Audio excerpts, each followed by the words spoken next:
Honourable chief minister గౌరవనీయులు చంద్రబాబు నాయుడు గారు మాట్లాడతారు.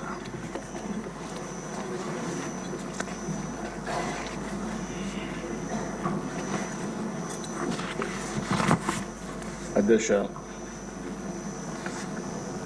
ఈరోజు అందరి ఆమోదంతో శాసనసభ డిప్యూటీ స్పీకర్గా ఎన్నికైన మీకు వ్యక్తిగతంగా తెలుగుదేశం పార్టీ తరఫున కూడా మనస్ఫూర్తిగా అభినందనలు తెలియజేస్తున్నా. శుభాకాంక్షలు అధ్యక్ష. సినిమా రంగంలో ఇక్కడే మా మిత్రుడు పవన్ కళ్యాణ్ గారు ఉన్నారు. త్రిపుల్ ఎంత సంచలనం సృష్టించిందో నేటి రాజకీయాల్లో మీ చరిత్ర కూడా అంత సంచలనాన్ని సృష్టించిన దిశ. త్రిపుల్ సినిమాలో నాటు నాటు పాట ఎంత పాపులర్ అయిందో ఈ త్రిపుల్ రచ్చబండ కూడా అదే మరి పాపులర్ అయింది. దానికి ఒక చరిత్ర ఉంది. అలాంటి ఒక్కొక్కసారి జీవితంలో కొన్ని సమస్యలు వస్తాయి. ఆ సమస్యల్ని ధైర్యంగా ఎదుర్కోవడం చాలా ముఖ్యం. తిరిగి ఆ కుర్చీలో కూర్చుంటే నిండుగా కనపడుస్తున్నారు. అందరూ కూడా ఆఫ్గా కొత్త కనపడుస్తారు, కానీ మీరైతే ఆ కుర్చీకి ఒక నిండుత్వాన్ని ఇచ్చారు. పంచకట్టు కూడా తెలుగు బిడ్డ పంచకట్టుతో వచ్చారు. చాలా సంతోషం. మిమ్మల్ని చూసినప్పుడు, ముఖ్యంగా ఈ కొత్త బాధ్యతలో మిమ్మల్ని చూసినప్పుడు చాలా సంతోషం కలుగుతూ ఉంది. మీరు తప్పకుండా మంచిగా రాణించాలని మనస్ఫూర్తిగా ఆకాంక్షిస్తున్నా. ఇక్కడుండే మెంబర్స్కి అందరికి కూడా ఒకసారి ఆలోచిస్తే వారి ప్రస్తావన కూడా మే 14, 1962 విజయవాడలోని కనుమూరి వెంకట సత్య సూర్యనారాయణరాజు గారు, అన్నపూర్ణమ్మ దంపతులకు జన్మించారు. ఆయన ఒక పారిశ్రామికవేత్తగా, రాజకీయవేత్తగా గుర్తింపు తెచ్చుకున్నారు. రఘురామకృష్ణరాజు గారు విశాఖపట్నంలోని ఆంధ్ర విశ్వవిద్యాలయంలో పోస్ట్ గ్రాడ్యుయేషన్ చేశారు. డిస్టింక్షన్లో పాస్ అయ్యారు. అప్పటి నుంచి కూడా మీరు ఎక్కడ చూసినా ఉత్సాహంగా మెరిట్లోనే ఉన్నారు. ఆయన మొదటి నుంచి మెరిట్ స్టూడెంట్. ఇండస్ట్రీ కూడా విద్యుత్ రంగంలో, ఎడిబుల్ ఆయిల్స్లో ఇలాంటి వ్యాపారాలు కూడా చేసి గుర్తింపు తెచ్చుకున్నారు. వాళ్ళ కుటుంబానికి కూడా రాజకీయ నేపథ్యం ఉంది. శిరీష్ రాజు గారు, వీళ్ళ తాతగారు, ఆయన జిఎస్ రాజు గారు 1958 నుంచి 64 వరకు ఏపీ లెజిస్లేటివ్ కౌన్సిల్ పదవికి మొట్టమొదటిసారిగా డిప్యూటీ చైర్మన్గా పనిచేశారు. ఇంకో పక్క సిరీస్ ఫార్మా ఎస్టాబ్లిష్ చేశారు అప్పట్లోనే. కానీ కొన్ని కారణాల వల్ల దాన్ని ముందుకు తీసుకుపోలేకపోయారు. కానీ లేకపోయింటే ఈరోజు రిచెస్ట్ మ్యాన్ ఆంధ్రప్రదేశ్లో ఆయన ఉండేవాడు. అప్పట్లో ఫార్మా అనేది చాలా ముఖ్యం. మన డిప్యూటీ స్పీకర్ గారు 19లో నర్సాపూర్ ఎంపీగా పోటీ చేసి గెలిచారు. అయితే వీరి ఆలోచన, వీరి వ్యక్తిత్వం మామూలుగా ఉండేవాళ్ళకి అడ్జస్ట్ కాలేరు. ఏదున్నా సరే ఫ్రాంక్గా మాట్లాడతాడు. మనసులో కల్మషం ఉండదు. ముందు వెనుక చూడకుండా మాట్లాడుతూ ఉంటారు. ఎందుకంటే ఓసారి ఫ్రాంక్గా ఉండేటప్పుడు కొన్ని సమస్యలు కూడా వస్తాయి. అయితే నేను చాలా రోజుల నుంచి వాటిని దగ్గరగా చూస్తున్నా. ఎక్కడన్నా తప్పులున్నప్పుడు కానీ ఎక్కడన్నా ఇది ఉన్నప్పుడు కానీ చెప్పాలనుకున్నప్పుడు కానీ కొండ బద్దలు కొట్టి చెప్పడం వారి మనస్తత్వం. ఓసారి అలాంటి మనస్తత్వమే కొన్ని ఇబ్బందులకు గురి చేస్తుంది. అలాంటి ఇబ్బందుల్లోనే వారు ఎంత టార్చర్ అనుభవించారో ఒక ఉదాహరణ మాత్రం. ఆయన మీరు చూస్తే పోయిన గవర్నమెంట్ ఎప్పుడైనా సరే ప్రభుత్వాలు ఒక సంస్కరణ చేయడం, ఒక అభివృద్ధి చేయడం, లేకపోతే సంక్షేమ కార్యక్రమాలు చేయడం వల్ల ఎక్కడికక్కడ ఒక పాపులారిటీ వస్తుంది. కానీ పోయిన ప్రభుత్వం ఒక టెర్రరిజం, గవర్నమెంటే ఒక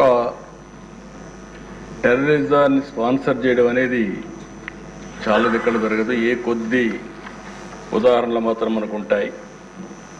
అలాంటివి చూసినప్పుడు సొంత ఎంపీ విభేదించినప్పుడు, డిఫర్ అయినప్పుడు కావాలంటే మనం దూరంగా ఉంటాం, అది వేరే విషయం. కానీ ఏ విధంగా ఆయన పైన కక్షగట్టి పనిచేశారో, ఏ విధంగా కుట్రబన్నారో మనం ఒక్కసారి గుర్తుపెట్టుకోవాల్సిన అవసరం ఉంది.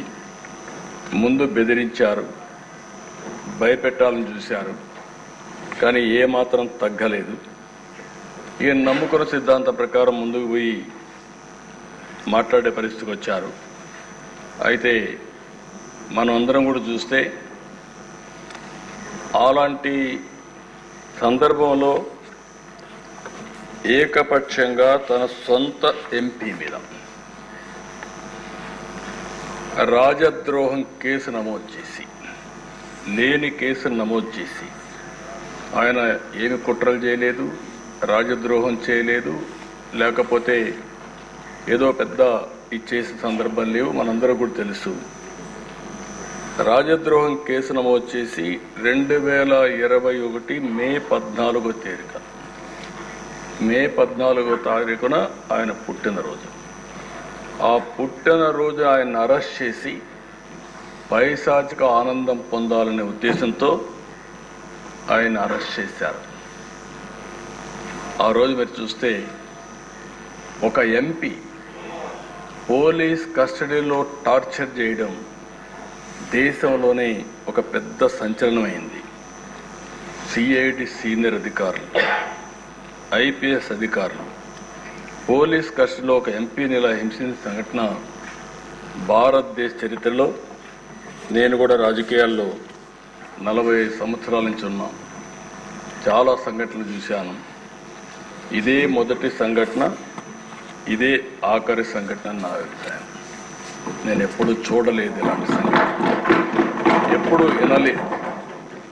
ఆ రోజు మీరు చూస్తే 2021 మే 14వ తేదీన రఘురామరాజు గారి పైన సమోటోగా కేసు పెట్టారు. ప్రభుత్వాన్ని కూలదోయడంలో భాగంగా కుట్ర చేశారని రాజద్రోహం కేసు పెట్టారు. TV5 ABNతో కలిసి కుట్ర చేశారని ఆరోపించారు. 9 గంటలకు కంప్లైంట్ పెట్టారు, 10 గంటలకు FIR నమోదు చేశారు. మధ్యాహ్నం 2 గంటలకు హైదరాబాద్లో ఇంట్లో ఉంటూ వచ్చి అరెస్ట్ చేశారు.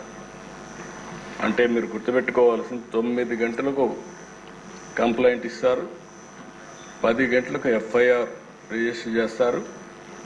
ఆంధ్ర పోలీసులు హైదరాబాద్కు వచ్చి 2 గంటలకు అరెస్ట్ చేసి అక్కడి నుంచి ఈయన తీసుకొస్తారు. ఆ రోజు శుక్రవారం నేరుగా, మళ్ళా దీనికి శుక్రవారానికి కూడా ఒక సిగ్నిఫికెన్స్ ఉంది. శుక్రవారం అయితే ప్రొక్లేన వచ్చి ఎక్కడికక్కడ కూల్చివేతలు చేస్తారు. శుక్రవారం కానీ అరెస్ట్ చేస్తే కోర్టు ఉంటుంది కాబట్టి జైల్లో పెట్టొచ్చని ప్రయత్నం చేస్తూ కరెక్ట్గా అదే శుక్రవారం ఎంపిక చేసుకొని ఇక్కడికి తీసుకొచ్చారు. ఇక్కడ చూస్తే గుంటూరు సిఐడి ఆఫీస్ వారు కొన్ని విషయాలు చెప్పారు. తర్వాత బయట వచ్చినాక నేను ఆ రోజు ఒక పార్టీ అధ్యక్షుడిగా రాష్ట్రంలో ఎవరిని అరెస్ట్ చేసినా పార్టీతో సంబంధం లేకపోయినా రాజకీయాల్లో సంబంధం లేకపోయినా వాళ్ళు ఎవరిని అరెస్ట్ చేసినప్పుడు సోషల్ యాక్టివిస్టులు అరెస్ట్ చేస్తే కూడా మళ్ళా వాళ్ళని పైకి తీసుకురావడానికి ప్రయత్నం చేసేవాడిని. ఆ పరిస్థితిలోని ఈయన కేసు కూడా నేను నేరుగా పర్యవేక్షిస్తూ ఎప్పటికప్పుడు పార్టీలో మేము మాట్లాడుకుంటూ వస్తున్నాం. ఆ రోజంతా కూడా ఆయన అరెస్ట్ చేసినప్పుడు నుంచి తీసుకువచ్చే దారిలో కానీ ఏమేం జరుగుతుందో ఎప్పటికప్పుడు మానిటర్ చేస్తున్నాం.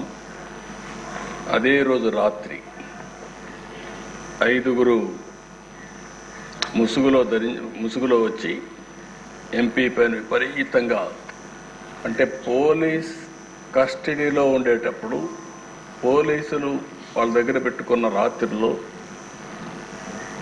ఈయన పైన దాడి చేయడం అనేది, పోలీసులు ఇలాంటి తప్పుడు పనులు చేయడంలో ఏ విధంగా మనసు వచ్చిందో నాకైతే అర్థం కాలేదు. కాళ్ళు కట్టేసి టిపికల్గా లాఠీలు రబ్బర్ బెల్ట్తో 5 దఫాలుగా, అంటే ఆ రబ్బర్ బెల్ట్ కూడా ఆయన చెప్పినట్టు ఆ రోజు నేను విన్నాను. అప్పుడే బైపాస్ కూడా చేశారు. అరికాళ్ల పైన, ఆ కాళ్ల పైన కొడితే అది ఐడెంటిఫై చేయలేదు, ఈవెన్ డాక్టర్స్ చేసినా కూడా ఐడెంటిఫై చేయలేరనే ఉద్దేశంతో విపరీతంగా కొట్టి రాత్రంతా కూడా ఇది చేశారు. అప్పటికే హార్ట్ సర్జరీ అయింది. గుండె మామూలుగా సర్జరీ అయినప్పుడు కొంచెం ఇబ్బందులు కూడా ఉంటాయి. అలాంటిది మంచం మీద ఎక్కి రొమ్ముల పైన కూడా ఎక్కి విపరీతంగా కొట్టి తీవ్రంగా హింసించారు. వాళ్ళు హింసించిన విధానం మీరు చూస్తే ఎక్కడికక్కడ మంచం కోళ్ళు కూడా కింద నుండే కాళ్ళు కూడా ఇరిగిపోయే పరిస్థితికి వచ్చాయి. మామూలుగా అక్కడ సిఆర్పిఎఫ్ సెక్యూరిటీ ఉంటుంది. అలాంటి సిఆర్పిఎఫ్ సెక్యూరిటీ లేకుండా పంపించేశారు. రాత్రంతా తీవ్రంగా హింసించారు. తీవ్రమైన బూతులు తిట్టారు. రచ్చబండ పెట్టి ముఖ్యమంత్రి బెయిల్ రద్దు చేయమంటావంటూ కొడుతూ తీవ్రంగా క్షోభకు గురి చేశారు. ఒక సర్కిల్ ఇన్స్పెక్టర్, హెడ్ కానిస్టేబుల్ కాపలా ఉంటారు. ఇద్దరిని బయట పంపించి అదే సమయంలో ముసుగులు వేసుకుని వాళ్ళు వచ్చి, నేను అడిగాను ఆ రోజు కూడా వారిని అడిగాను, వారిని గుర్తుపెట్టగలుగుతారా అంటే గుర్తుపట్టడానికి వాయిస్ చూస్తే ఏమైనా చెప్పగలుగుతానేమో, కానీ ఎక్కడైతే ముసుగు వేసుకొని వచ్చారు, ముసుగు వేసుకొని వచ్చేసి ఇవన్నీ వెళ్ళిపోయారని చెప్పారు. ఆ రోజు రాత్రంతా కూడా మేము కూడా జాగారం చేసే పరిస్థితికి వచ్చాం. మొదటి రోజు సాయంత్రం వరకు ఉదయం తీసుకురాలేదు, కోర్టులో ప్రొడ్యూస్ చేయలేదు. ఎందుకు ప్రొడ్యూస్ చేయలేదని మేము వాకప్ చేస్తామంటే ఇప్పుడు వస్తారు అప్పుడు వస్తారని చెప్పి కాలయాపన చేశారు. సాయంత్రం వరకు డిలే చేశారు. అంటే రాత్రంతా హింసించారు కాబట్టి ఆ దెబ్బలు కొంచెం నొప్పులు తగ్గిన తర్వాత ఐడెంటిఫై చేయకుండా ఈ నడవను కూడా నడవలేని పరిస్థితిలో ఉంటే కొంత సమయం ఇస్తే నడుస్తాడనే ఉద్దేశంతో ఆ రోజు 5 గంటలకు గుంటూరు కోర్టులో హాజరుపరిచారు. అప్పటికే మేము చూస్తున్నాం, టీవీలో వస్తూ ఉంటే అవి కూడా వాచ్ చేస్తున్నాం. మనిషి కుంటుకుంటూ నడుస్తున్నాడు, అంటే ఏదో జరిగింది అనేది వాచ్ చేసుకుంటూ ఉన్నాం. అక్కడి నుంచి ఎప్పటికప్పుడు మేము ఏం చేయాలనో లాయర్స్తో అందరితో మాట్లాడుకుంటూ వచ్చాం. మళ్ళీ వాళ్ళు చెప్పింది, వారే వచ్చి చెప్పింది, కస్టడీలో కొట్టిన విషయం కోర్టులో చెప్తే ఈ రాత్రికి మళ్ళీ మా కస్టడీకి వస్తావు, అక్కడ చంపేస్తామని బెదిరించారు. ఈ విషయాన్ని చూసినప్పుడు ఈ రాష్ట్రంలో కూడా ఇవన్నీ జరుగుతాయా అనే ఆశ్చర్యం కలుగుతుంది.